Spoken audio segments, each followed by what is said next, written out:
বন্ধুর মৃতদেহ লাশ নিয়ে অ্যাম্বুলেন্সে তার গ্রামের বাড়ি যাচ্ছি। সময় কাটানোর জন্য মোবাইলটা বের করলাম। ঠিক সেই মুহূর্তেই আমার মোবাইলে একটা মেসেজ এলো। আমার সামনে প্রিয় বন্ধু কফিনের মধ্যে লাশ হয়ে ঘুমিয়ে আছে। মেসেজ করেছে অবন্তী। চেক করে দেখি নম্বর থেকে প্রায় 10-12টা মেসেজ করেছে। সম্ভবত মেসেজের শব্দ সংখ্যার লিমিটের কারণে বারবার মেসেজ করেছে। আমি সবগুলো একসঙ্গে পড়লাম। মেসেজে লেখা ছিল, ফাহাদ, আমাকে ক্ষমা করে দিও। যে বাবার চোখের দিকে তাকিয়ে কোনোদিন কথা বলতে পারিনি, সেই বাবাই যেদিন অসহায়ের মতো আমার সামনে দুটো হাত জোর করে কান্না করলো, তখন বাবার সেই ভালোবাসার কাছে তোমার আমার ভালোবাসা হার মেনে গেছে। আর তাই আজ 11 দিন ধরে আমি অন্য মানুষের স্ত্রী। কথা দিয়েছিলাম জীবনের শেষ মুহূর্ত পর্যন্ত তোমার সঙ্গে থাকবো। আমার সবসময় ভয় হতো তুমি হয়তো আমাকে কষ্ট দিবে, হয়তো আমাকে ছেড়ে অন্য কাউকে বিয়ে করবে। অথচ দেখো, আমি নিজেই তোমাকে কষ্ট দিলাম, আমি নিজেই তোমাকে ছেড়ে অন্য কাউকে বিয়ে করে নিলাম। জীবন অদ্ভুত, তাই না? তোমার কি মনে আছে, যখন আমি কাঁদতে কাঁদতে তোমাকে বলতাম আমাকে ছেড়ে যাবে না তো কোনোদিন, তুমি হাসতে হাসতে বলতে আমি কোনোদিন ছেড়ে যাব না অবন্তী, কিন্তু তুমি হয়তো চলে যাবে। তখন আমি রাগ করতাম, কারণ আমি তো তোমায় পাগলের মতো ভালোবাসতাম। তুমি নেই, এরকম একটা পৃথিবী আমি কল্পনাও করতে পারতাম না। অথচ আজ অন্য কেউ আমার স্বামী, রোজ তার সাথে আমাকে ঘুমাতে হয়, সকালবেলা চোখ মিলে তাকিয়ে তার মুখটায় দেখতে হয়। মানুষের জীবন এমন কেন যে যাকে চাই যদি তাকে পায়, প্রকৃতির তাতে কি যায় আসে? কেন প্রকৃতি তাদের কাঁদায়? হুট করেই সবকিছু ঠিকঠাক হয়েছিল। আমি তাই ইচ্ছে করেই তোমার সঙ্গে যোগাযোগ বন্ধ করেছি, নাম্বারটা বন্ধ করেছিলাম। বিয়ের দিন ভাইয়ের মোবাইল ফেসবুক আইডি ডিলিট করলাম।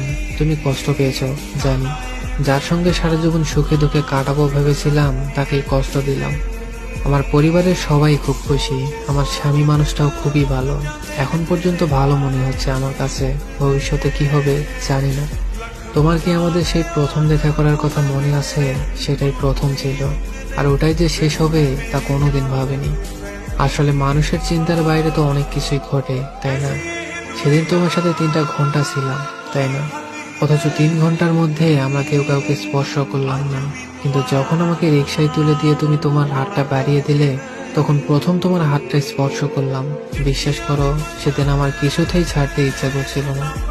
রিকশা ছেড়ে দিল, আমিও ছেড়ে দিলাম তোমার হাতটা। আমার ভালোবাসা, আমার স্বপ্ন। তোমার ঘরে আমার জন্য কিনে রাখা শাড়িগুলো নিশ্চয়ই এখনো আছে। আচ্ছা, আমি তো এখন আর তোমার নই, ওই শাড়িগুলো কি আমি পাবো? তুমি তো যখনই পছন্দ করে কিনে রেখে দিতে, আমি বলতাম বিয়ের পর সবগুলো একসঙ্গে নেব। আজ আমি বিবাহিত, কিন্তু স্বামী তুমি নও। এই স্বপ্ন তো আমি কোনোদিন দেখিনি। নিজের পছন্দের একটা মেয়ে বিয়ে করে নিও, তারপর সবগুলো শাড়ি তাকেই দিয়ে দিও। মেয়েরা শাড়ি কতটা পছন্দ করে তুমি কি জানো?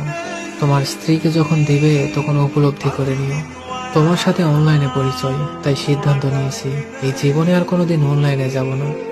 নাম্বারটাও চিরদিনের জন্য বন্ধ করে দেব। আজকের পর থেকে আমাদের আর কোনোদিন কথা হবে না। তোমার কাছে একটা অনুরোধ করছি, যদি আমাদের কোনোদিন চলার পথে দেখা হয়ে যায়, তাহলে প্লিজ অচেনা হয়ে চলে যেও। নিজের যত্ন নিও, জীবন গুছিয়ে নিও। জীবন তো একটাই, তুমি ভালো থেকো, আমি ভালো নেই।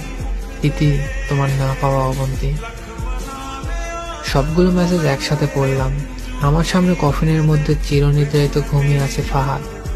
অবন্তী যখন পরপর 5 দিন অনলাইনে আসেনি কিংবা কোনো ধরনের যোগাযোগ করেনি, তখন এক রাতে অফিস থেকে ফিরে রাগ করে মোবাইল আছাড় দিয়ে ভেঙে ফেলে। ভাঙা মোবাইল আর ঠিক হলো না। ফাহাদ তার সিমটা আমার মোবাইলে চালু করলো। জরুরি কল এলে আমি ফাহাদকে দিতাম। ফাহাদ রাগ করে বলল যে অবন্তী যেদিন যোগাযোগ করবে সেদিন নতুন মোবাইল কিনবে, তার আগে নয়। মোবাইল ভাঙার 2 দিন পরে ফাহাদের প্রচন্ড জ্বর এলো। একদিনের মধ্যে তাকে হাসপাতালে ভর্তি করলাম। ডাক্তার পরীক্ষা করে বলল ফাহাদের ডেঙ্গু জ্বর হয়েছে, তবে চিন্তার কিছু নেই। ডাক্তারের কথা বিশ্বাস করেছিলাম, কিন্তু ডাক্তার তো সবকিছুর খবর জানে না। যিনি জানেন তিনি হচ্ছেন সৃষ্টিকর্তা। তিনি ফাহাদের এই জ্বরকেই মৃত্যুর ওসিলা করলেন। যে ডাক্তার বলেছিল চিন্তার কিছুই নেই, সেই ডাক্তার নিজেই আজ সকালে ফাহাদকে মৃত ঘোষণা করলেন। ফাহাদের আর জানা হলো না অবন্তীর বিয়ের কথা। এমন এক ভেবে সিদ্ধান্ত নিলাম যে অবন্তীকেও ফাহাদের মৃত্যুর খবর জানাবো না। অবন্তী যদি সত্যি সত্যি আর অনলাইনে না আসে আর পুরনো সিমটা যদি ব্যবহার না করে, তাহলে ফাহাদের মৃত্যুর খবর সে জানবে না। কি লাভ সদ্য সংসার জীবন শুরু করা ওই মেয়েটাকে কষ্ট দিয়ে? তার চেয়ে বরং সে ভাবুক ফাহাদ হয়তো ভালো আছে। কোনো একদিন শাড়ি পরতে গিয়ে অবন্তী হয়তো মনে মনে ফাহাদের কথা চিন্তা করবে। সে ভাববে ফাহাদের কেনা